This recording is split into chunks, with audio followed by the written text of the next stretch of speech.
You guys are a good crowd.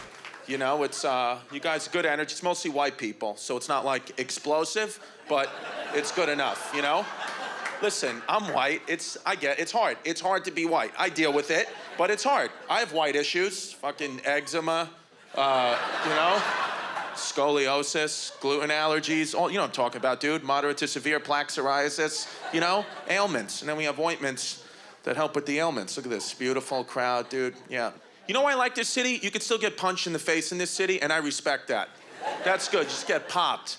Like, I'm from, you know, Brooklyn. I live in Brooklyn now, and it used to be like Brooklyn, New York, but now it's very soft, you know, gentrified and quinoa, you know? And so nobody gets hit anymore, and I think that's a problem, you know? Like, now you see, like, in my neighborhood, you see guys, like, the other day I saw a guy who was like 45 years old going to work on a scooter.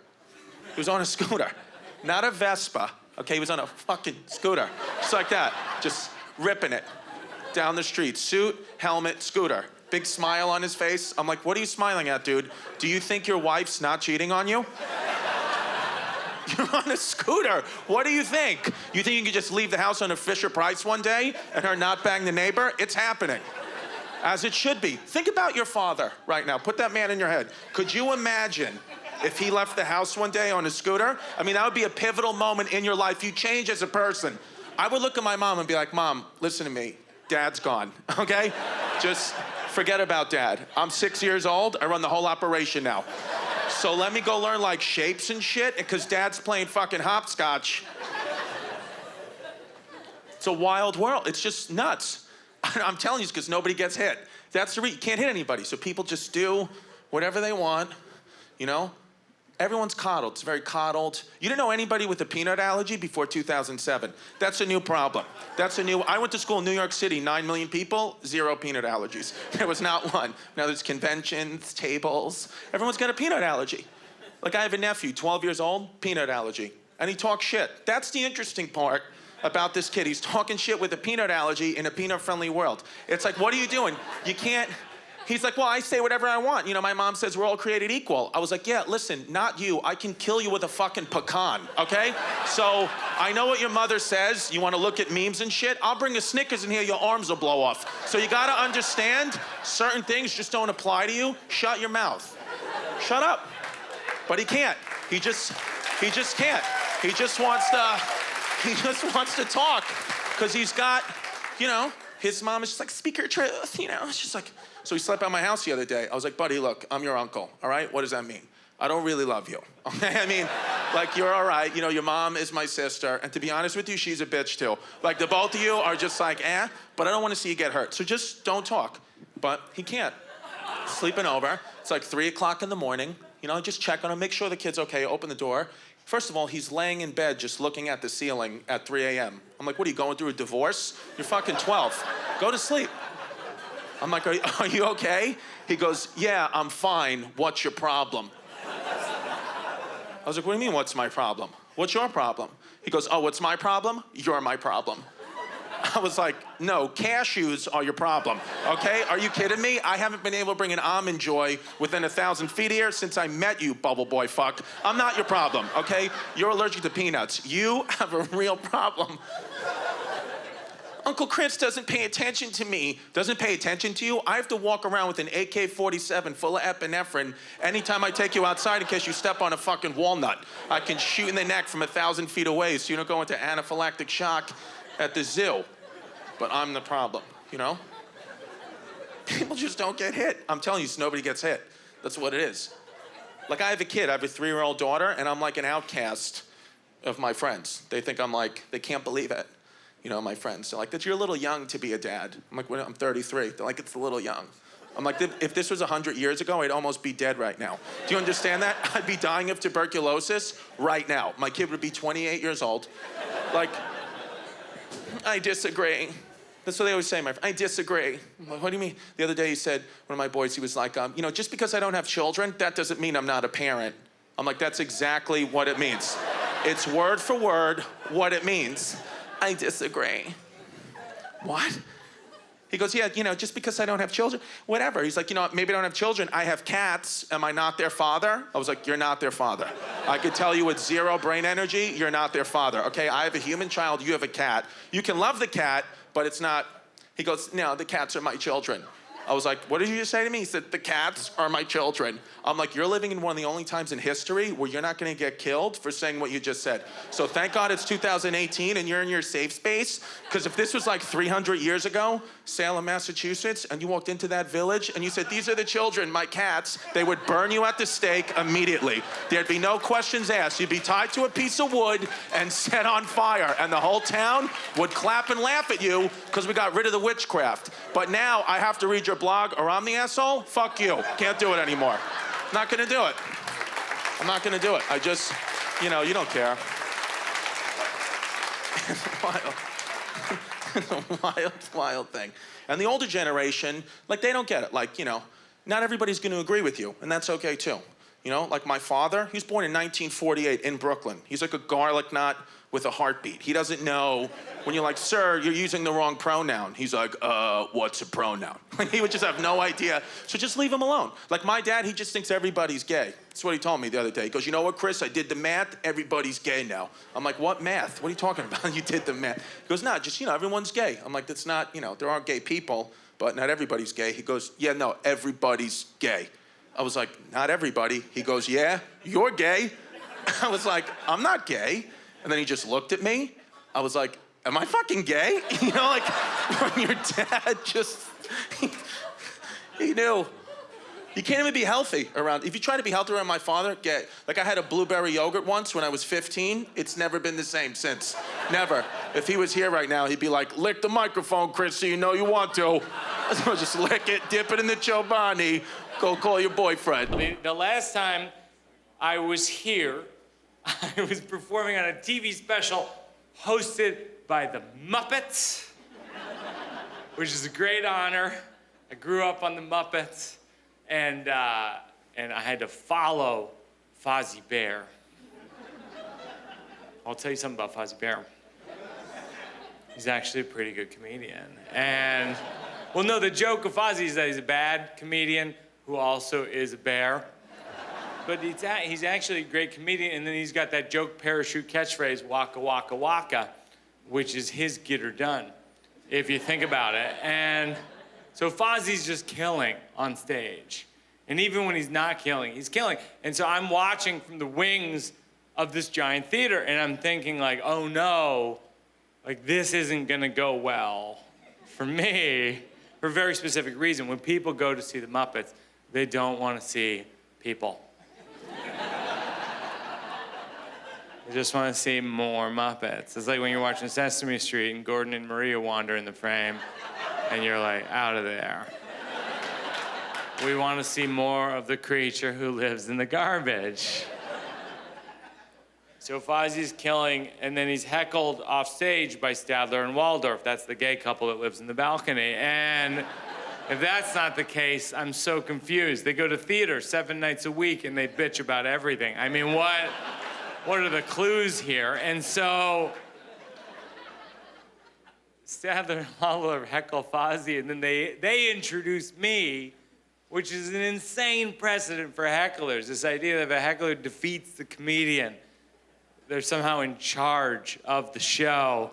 It's like if a streaker ran onto the baseball field and they just threw him a mitt. They're like, third base, and oh, I don't have a uniform. And so they introduce me, and they're mean, right? That's like their whole game. So one of them goes, this next guy walks in his sleep. Oh yeah, I like sleeping during his act. Ha! Please welcome Mike Birbiglia. And I jog out on stage, and I'm so flustered by being pre-heckled by these surreal puppets that I forgot to bring my stool on stage. And I get to the center, and I look around, and I go, fuck. I'll tell you who doesn't like the word fuck. People who have purchased tickets to see the Muppets and the Muppets. The people in the audience were like, ah! The Muppets were like,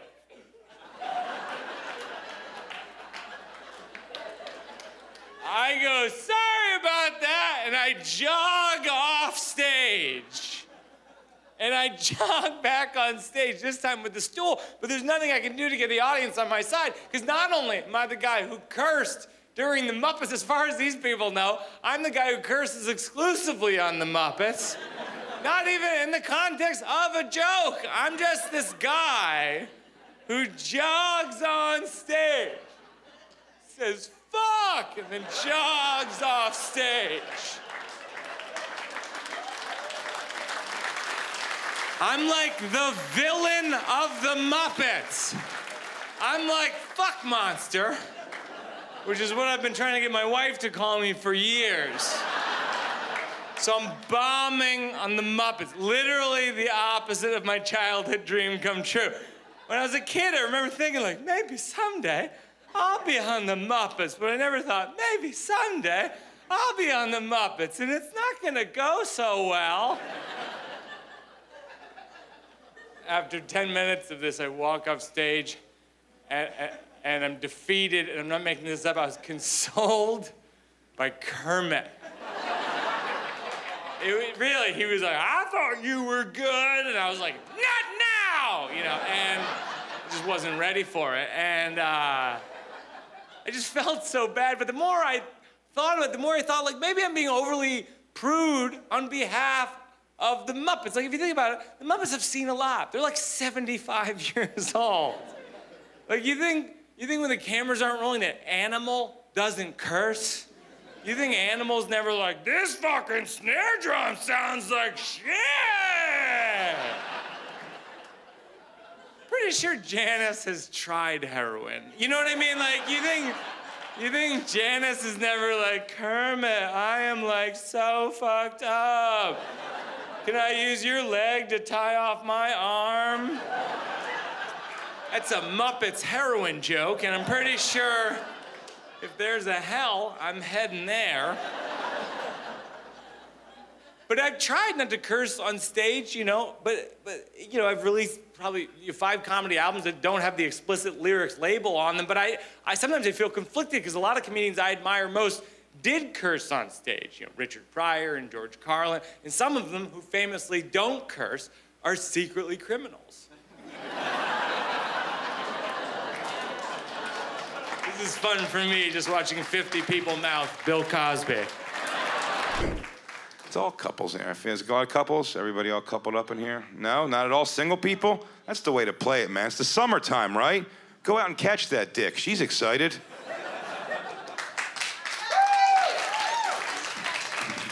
Are these all the guys that are gonna fuck you later? That'd be hilarious.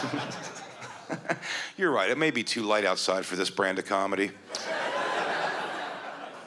I don't know about being a boyfriend now, especially to a young girl. You're on Instagram and all the social media, right? I bet any boyfriend you have is just a nightmare of holding your purse while he takes pictures of you from the right angle for your stupid Instagram. I see it. It's very uncomfortable, very deballing for these dudes. I saw a heavy-set couple in Florida a few weeks ago, and the girl wanted a picture of herself like jumping in front of a fountain. This is the picture she wanted of her, like up in the air, giving like a carefree, who gives a shit? And she wanted her boyfriend to take it. And this woman, I mean, 250, 300, for sure. She kept trying to get this picture of her jumping. I watched her boyfriend fail at capturing this picture so many times. And I said nothing. I didn't have the heart to tell him, sir, there is no shutter speed in the world fast enough to capture the lack of air this chick is getting. You couldn't slide a slice of paper under her feet. She made all the noises, though. She'd be like, 1, 2, 3, yeah! I like you. You're spunky. What's your name? Felicia. Nice. Single woman. Are you guys gay dudes? Are you? No, they're married. Wait, who? The gay guys? This girl's married to a gay guy? Yeah. I'm confused. You're not gay guys. I wasn't judging that on any kind of bad stuff. If I think people are gay by looks, it's always based off of good shit. Like if I think you're gay, it's probably because like I assume gay guys are handsome, well-dressed, well-groomed, in great shape, abbed up, strong cores from squatting on dicks and taking 2 more from east and west. All at the same time, ambidextrous, which I believe is how CrossFit got started also. And don't directly quote me on that. I've never done the research, but I assume. Thank you, sir. I thought you were gonna hate me the whole time, but we were brought together by our hatred of CrossFit. Is this your wife with you? Sir, right here, yeah. Mm-hmm. Oh, yeah, sure. Did you forget she was here? You're like, oh, look at that, yeah, it is her. How long you married for? A long time? 56 years. 56 years! Holy shit. Where'd you guys meet? Bryan Adams concert? I always hope it's something super Canadian. You met in kindergarten? You were her teacher?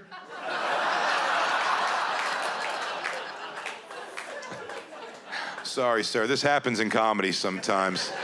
I'm just making a joke that you've been grooming a woman since kindergarten to be your child bride, and somehow it all panned out, and through years of mental abuse and control, she's now with you for 50 some odd years. That was the joke I was making, that she's an abducted person who has fallen into the role. I thought it was absurd and we were all gonna laugh, but the crowd got weird, and that's kind of like they're looking at you and being like, maybe, dude. Congratulations, sir, on 56 years of marriage.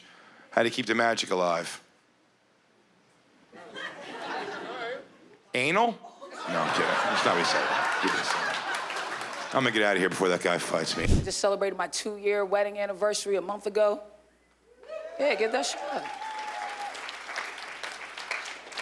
I get him a divorce, though. I just filed this weekend. I did, man. I can't do it, man. It's not for gay people, man.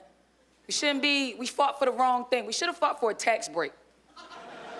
That was the better conversation. Just give me some money back if I live with her for 6 months. My wife wants kids, weird. I don't want them. Part of why I'm breaking out. When I do get kids, though, I'm going Asian. Getting me a solid Asian baby. Can't wait. Can't wait to go pick them out at the store. I was so hyped about it. I went and told my grandma, I was like, hey, grandma, when I adopt, I'm going Asian. She was like, Asian baby? You need to adopt a black baby. Like, I could have a black baby for free. If I'm gonna buy a baby, I'm gonna get the best goddamn baby on the market. I know how to invest in babies. You sound dumb, lady. Shut up. I got married quick, too. That's probably a problem. We moved real fast. Met in February, got married in June. Lesbian style. Shut up. I don't care about your judgment. But I feel like when you know, you know. You know, you get it wrong so many times, you know when it's right. Like, I used to have a boyfriend, and that didn't work out because I'm gay as hell. I'm gay. I'm so gay, man. But I tried. I was like, man, I'm gonna be giving out these hand jobs. It just didn't work out. I think part of the problem, too, is that he was a soft dude, man. That's why we separated. It was like different personalities. I'm an alpha, man. He was too sensitive. He would say sweet stuff, and I would get angry. Like, one time he was like, oh, Samaria, you're so beautiful. I want you to be the last woman I touch. And my first thought was like, what a faggot. Like, who says that, bruh? Like, I've seen myself naked in the mirror. I don't want to be the last woman I touch. What's wrong with you, dog? You gay, bro. My wife's super gay, too. That's a problem. I'm not as gay as her. She's hella gay. She's a bit of a nag, too, my wife. Always in your ear like wives do, but I didn't know that when I got her. I didn't know she was broken like that. God, you don't shut up. Our periods have synced up. That's going on. It's very intense.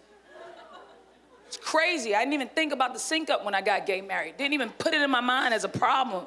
It's a problem. For 1 week out of every month until I die, we're just 2 crazy bitches in the house who can't get right. Insane. Insanity. No one warned me. No older lesbian was like, hey, bitch, watch out for that sync up, you know? No one passed it down. And that's the problem with oppression, really, is that we have the wrong conversations because we're stuck on these oppressive conversations. We don't get to the real conversation. We're so busy like, I hope they let us keep our Asian baby that we're not like, sync up, bitch, you know what I'm saying? And that's what we need to be talking about. And this is bad, because me and my wife are both over 30, so these are real nigga periods. These are not the periods of our yesteryear when we were just kids, you know? Women know, your 22 period, you just shake that bitch off. You didn't care about it. My period at 22, I'm like, get out of here, bitch ass period. Trying to mess up my day, man. Hand me the rock. Let's play basketball, bro. I ain't worried about this hoe ass period. Not this 30+ period, bro. I be rocking my dog, crying in his eyes like he's a baby. Just Bosco. My wife's in the bedroom crying over Love Actually on a loop. I'm in the living room breaking down over ESPN 30 for 30 documentaries. Just losing my mind. We meet in the hallway, yell over Hugh's last tampon, and hold each other over our daddy issues. It's bad. It's the one time where I'm like, maybe this is against nature. What do I know? My name is Mike Vecchio, and I'm 100% Italian. Thank you. That's never helped me in my life. The only time I tell people now is when I give blood, because they're like, what's your blood type? I'm like, funny you should ask. It's 100% Italian.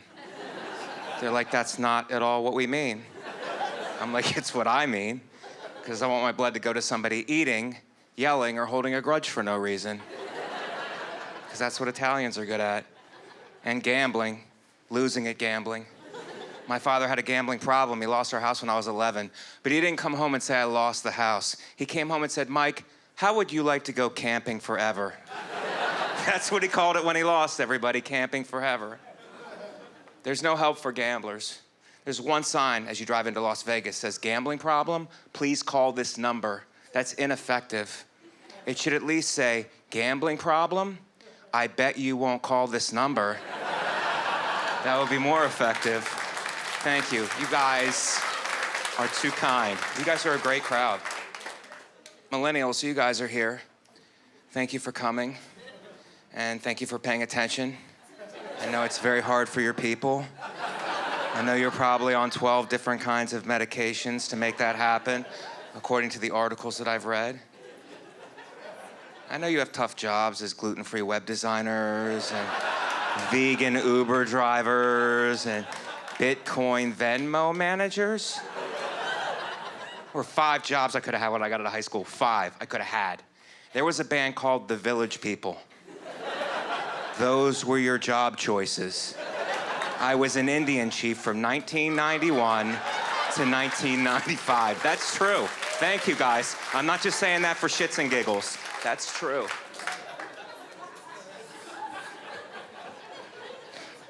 I think what I'm talking about is diversity, everybody. That's the name of the game in show business right now, diversity. My manager calls me. He's like, Mike, is there anything in your background that could give us some much needed diversity? Well, I'm like, I'm 100% Italian. Does that help? He's like, actually, that hurts us a lot.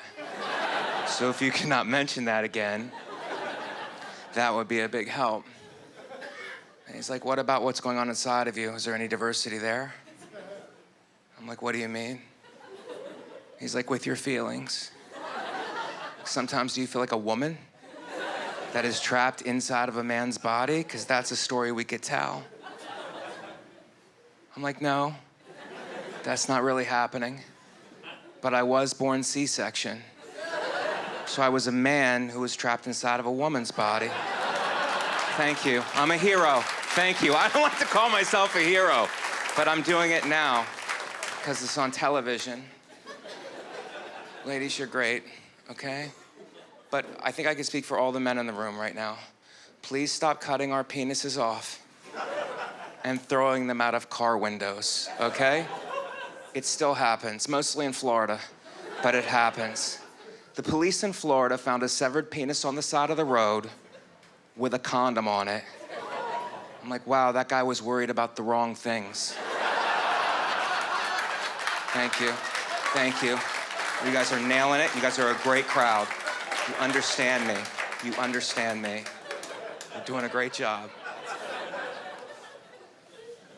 You guys look like a happy crowd. But don't answer this question. Just don't answer it. Answer it in your head.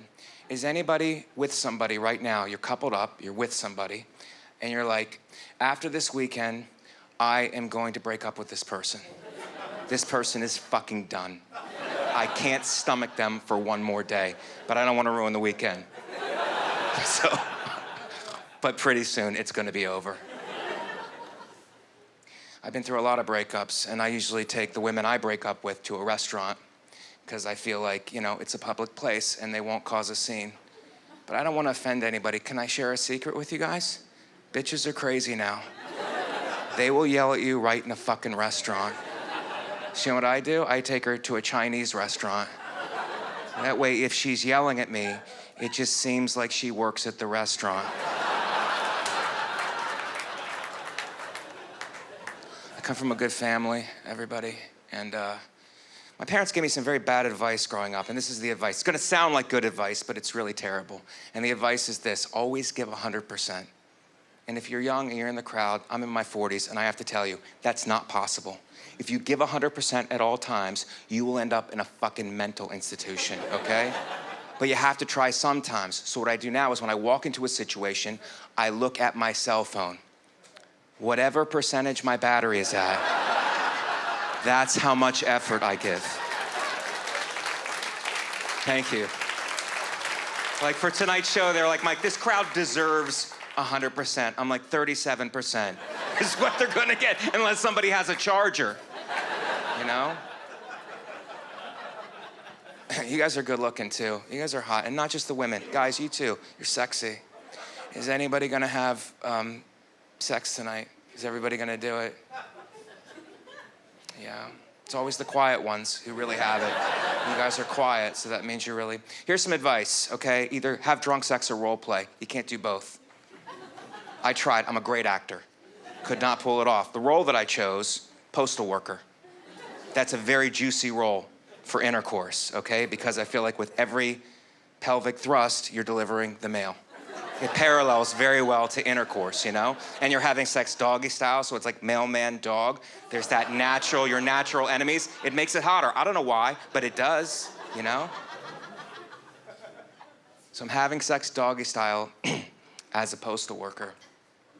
But I'm drunk, so it just keeps going and going and going. Finally, she whips her head around, which I'm not a fan of.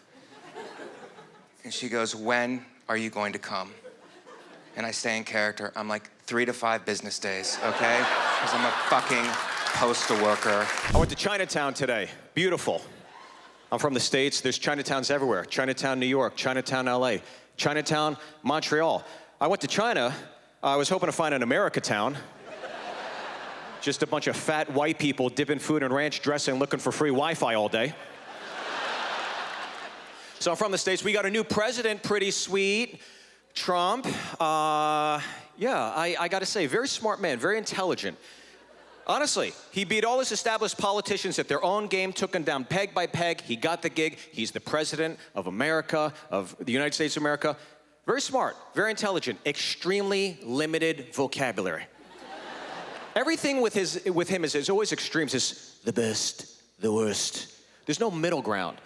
To me, it's almost like he has the vocabulary of a waiter at the Cheesecake Factory. And you're asking for recommendations on certain dishes. You're like, so Donald, would you recommend the artichoke dip? The best. The soup? The worst. The salad? The best. Gotta get the salad. All right, would you recommend the Thousand Island dressing? Don't insult me. We don't do that here. Billion Island dressing with a B. Thank you, Billion Island dressing. Okay. How about the French dressing? Weak. Very weak. Russian dressing? Never heard of it. Trump will always go 2 for 3 for me. He'll always say 2 things I would hear any other politician say.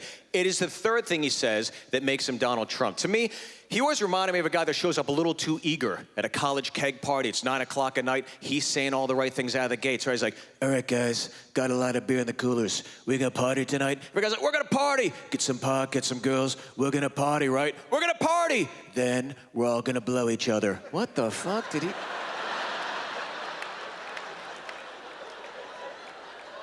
So you just say we're gonna blow each other? I never said that. I never said that. Fake news. Never said that. No. I got 2 kids. Little girl, little boy. Want to do my best to impart upon them some words of wisdom, some life lessons. Want to tell my kids, do not lose the ability to laugh at yourself. I think things are getting so politically correct lately. I'll tell you this, the most insulting thing I've ever heard in my life as an Asian American is also the funniest thing I've ever heard in my life as an Asian American. I'm not making this up. You can Google this. This actually happened, okay? A few years ago, Asiana Airlines crashes. It's a tragedy. Within 24 hours, a news reporter in San Francisco cites the names of the 4 captains of this doomed airliner. I will recite them for you now. They are Captain Wee Too Low,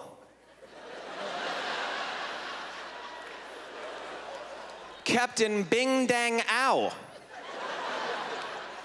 My personal favorite, Captain Something Wong. Captain Holy Fook. That is racist, tragic, and hilarious. How could anybody possibly believe that those 4 names are real, let alone a news outlet in a major market? If you're on a flight and the captain comes on, welcome to Asiana Airlines, Flight 259 to Albuquerque. Let us introduce ourselves. I'm Captain Wee Too Low, Captain Bing Dang Ao, Captain Something Wong, and Captain Holy Fook. It's like, I gotta get the fuck off this plane. There's a horrible coincidence. I'm passenger me long gone. I have a friend, his name is John Bram Wagner. He's a comedian out of Los Angeles. He asked me to give him a plug. And he always tells me, he goes, I drive good high. I'm like, well, then you don't get high good, right? There's no way you could enjoy, oh, I like to get high and merge. No, it's fun. I did her when I cut my grass. I know how to live. I know how to enjoy life, okay?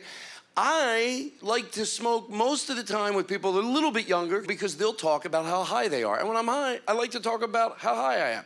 I'll say, I'm high, how high are you? They'll be like, I think I'm high too. I told a guy once I was high at a party, he goes, just relax and enjoy it. I was till you fucked it up. Why can't you talk about how high you are? Oh, you just get high to stay even. You sound like a real blast.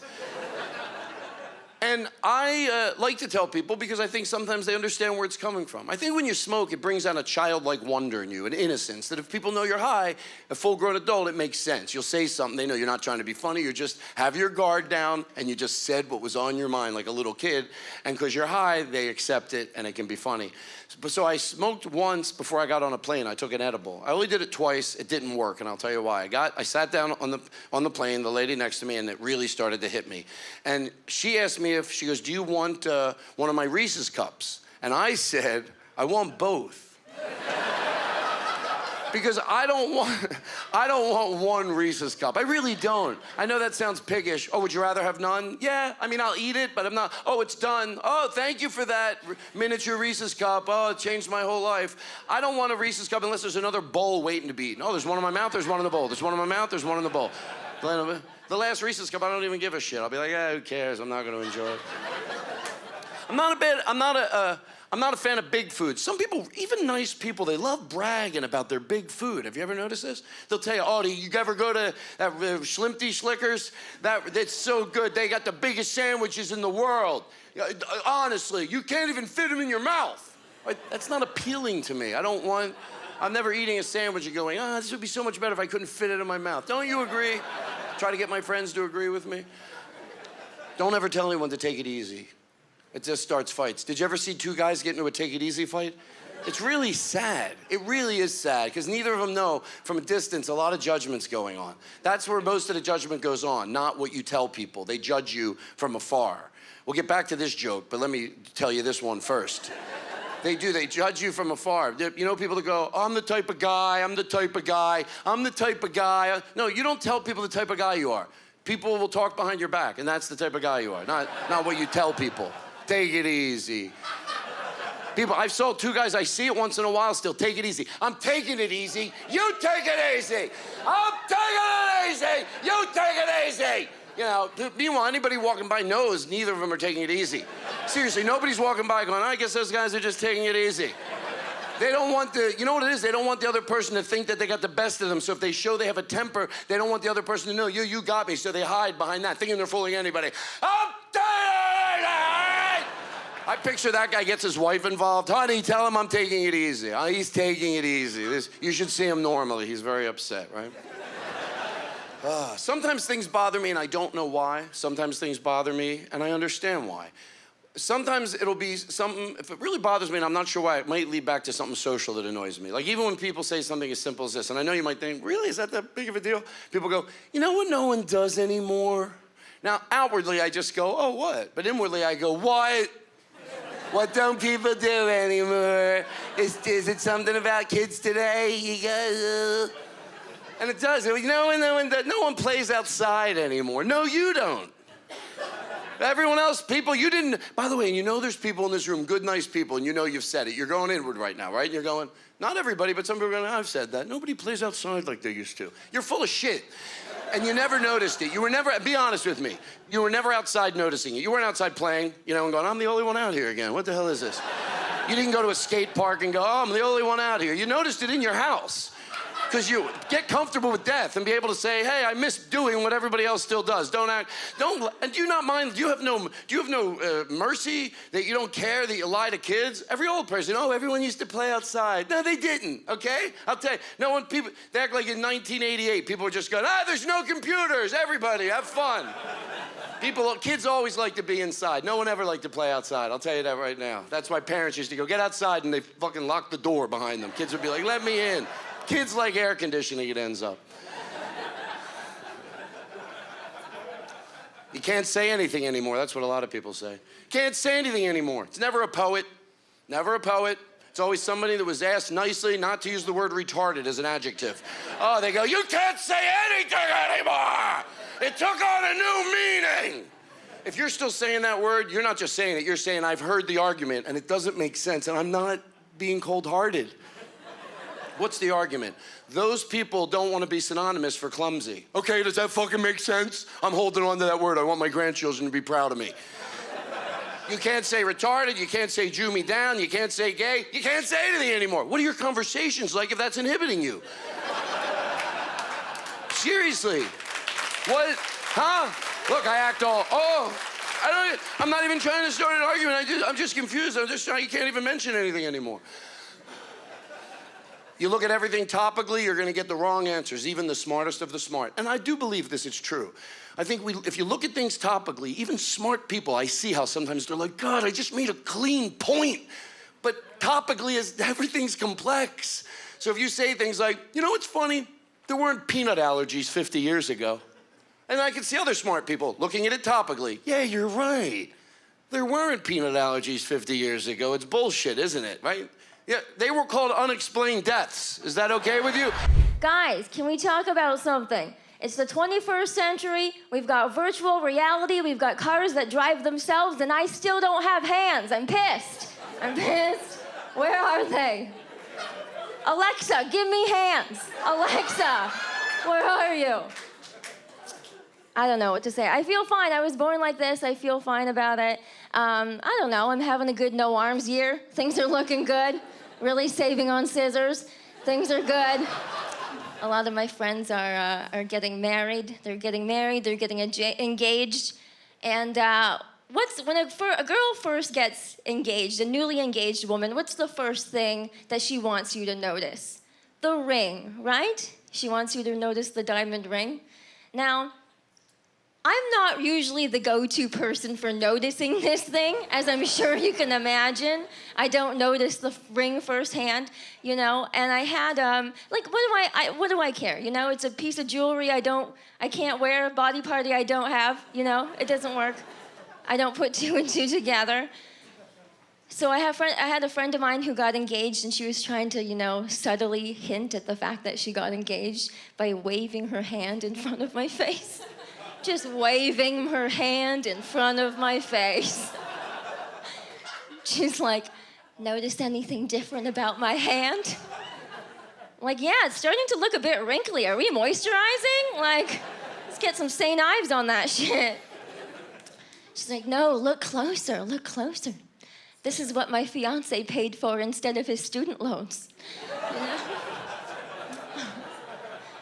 And I feel bad. I feel bad that I never noticed the ring, so now I'm trying to make an active effort to look at girls' hands all the time so that I can be the first one to notice. And I think it's getting creepy. I think it's getting creepy.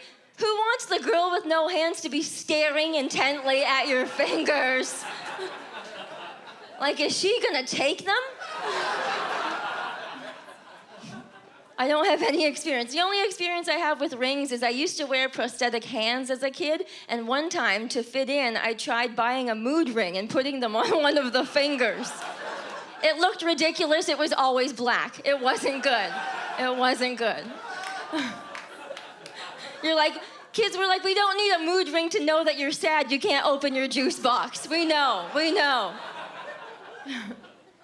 I'm not married, though. I've been trying to use the dating apps, Tinder and stuff. I actually do pretty well for myself in the dating world. People are also kind of surprised. I date a lot.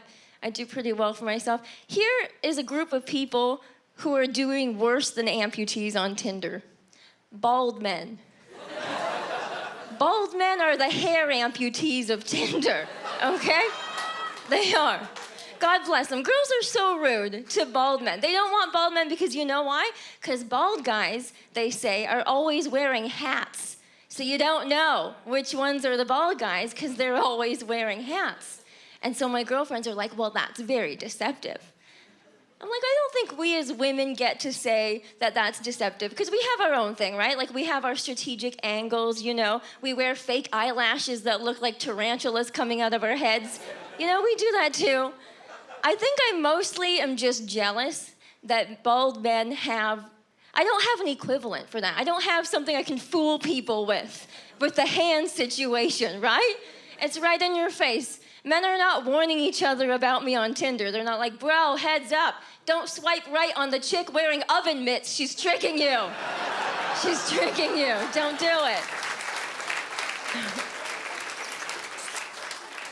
There is one thing that I do feel like I'm missing out on in the hands world. There's one thing I actually really wish would happen. I don't get mistaken for celebrities. I don't have a celebrity lookalike, you know? I always thought that would be cool. I don't have a celebrity lookalike. I don't even have a regular person lookalike. I would love to be at a party and have someone come up to me and be like, you look exactly like my friend Tiffany. Instead, people come up to me at parties and say, you look like you need help wiping that Cheeto dust off your neck. I did actually have there was one time in my life where I was actually mistaken for a celebrity. It was the best day of my life. I was a teenager, I had a dark tan, I had long black hair, and I was at a bar, and a girl came up to me, and she asked me for my autograph because she thought I was Nelly Furtado. Canadian singer-songwriter Nelly Furtado. Yes. And I was like, this is very flattering, but what the hell do you think happened to Nelly Furtado? And why are you so chill about it? What kind of fan are you that you walk into a bar, spot recently armless Nelly Furtado, and your first question is, hey, I should go ask her for an autograph? I've been having a good year because 6 months ago, I masturbated for the first time ever. Women always look at me like, why? My boyfriend at the time, he was like, Zainab, there's no way you've made it into your 30s and you've never masturbated. And I was like, I've been busy. He bought me this vibrator, like this little thing. And I didn't get it. I did not get it. And then I got it. And then we broke up. Then it hit me. It hit me in that moment. Like, okay, I don't know how to like get myself in the mood like by myself. I was like, this is what porn is for. This is what porn is for. When nobody is there, this is why people do that, right? Open up my computer, Google porn.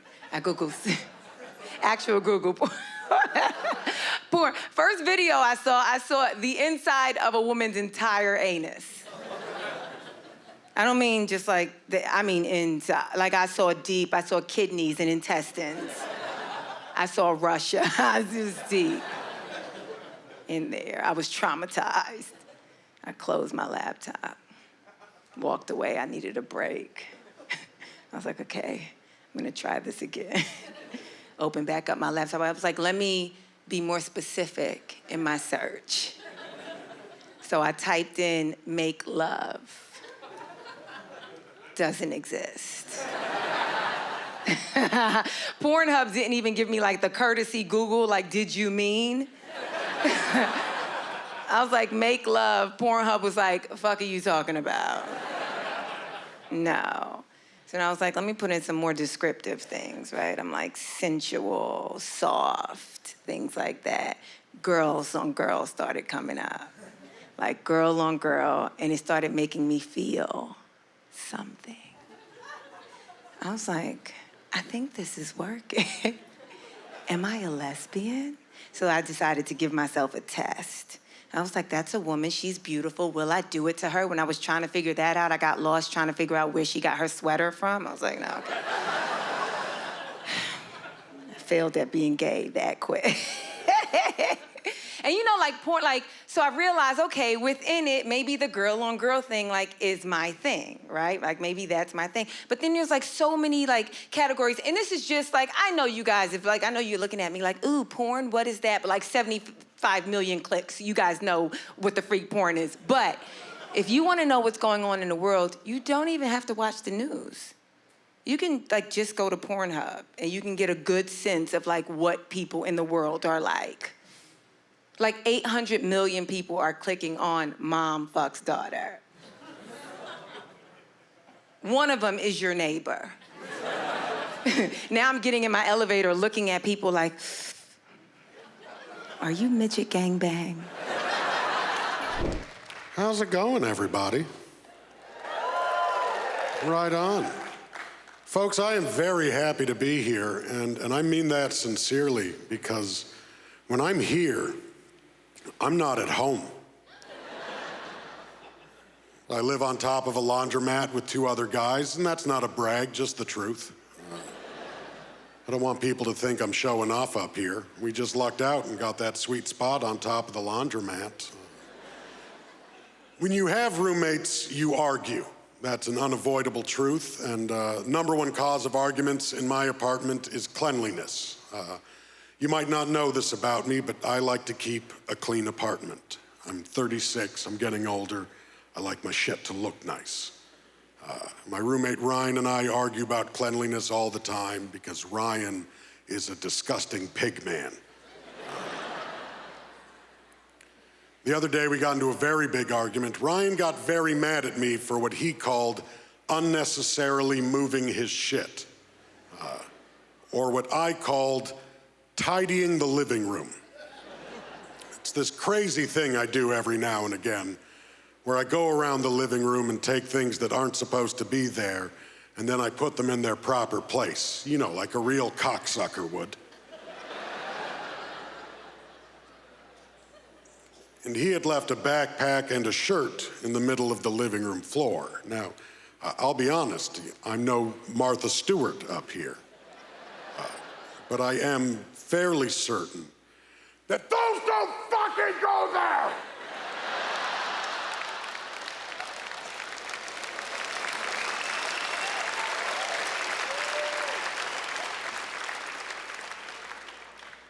So all I did is I picked up the bag and the shirt and I put them in his room. Just opened the door and put them down. His things in his space. I didn't take his belongings and fire them down a well while laughing evilly to myself, as that would have been unnecessary. No, I quite courteously put his belongings in his bedroom, but the next day Ryan came home from work furious with me. Because apparently Ryan had been late for work because he couldn't find his backpack. And he thought that was my fault. Now, I admit it, I moved the backpack from the living room to his room that he was in.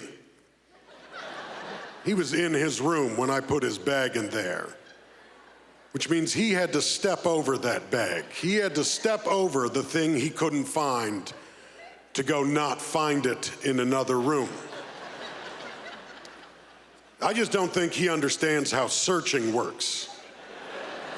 If you're searching for something and it's not in the first place you look somewhere else, anywhere else. You try again.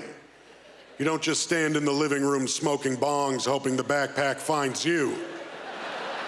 Because that's not searching, that's waiting. That's the opposite of searching.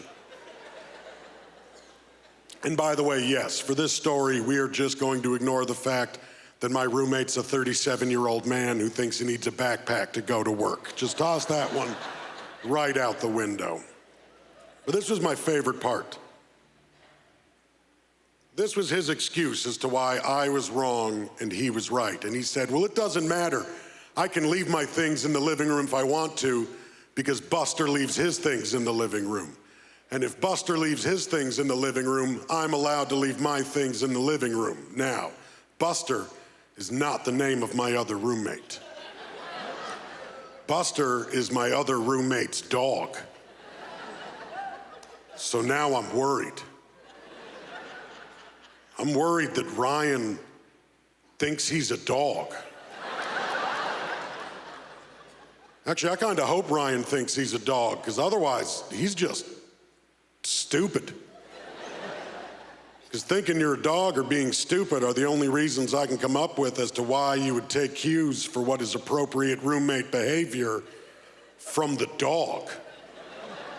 You don't do that. Like, yeah, the dog is allowed to leave his things in the living room. He's a dog. He doesn't have his own room for me to put those things in, and he only owns 2 things. He's got most of a bone and what's left of a chew toy, and that's it. You don't like looking at them, you do what I do. You kick them under the coffee table. I want you to realize how borderline insane that is, thinking you're allowed to do stuff because a dog does it. The dog shits outside. That's where we take the dog to shit. Ryan, not allowed to shit outside. I don't care if the dog does it. The neighbors complained and the police were very clear about this.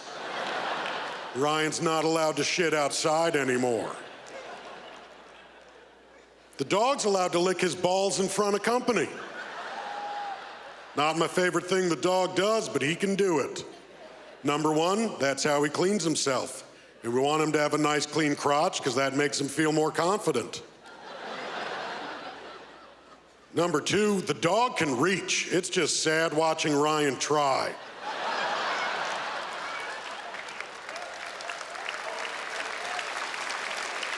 He's never made it. Not a once, not even close. Like, he kind of got his belly button damp one time, but that was from spitting, and we all knew that. You're not bendy enough to lick your belly button. Don't make up fibs. You want to try that nonsense in your bedroom? You do it with the door closed. No one wants to see it. It's gross, and my mom's visiting.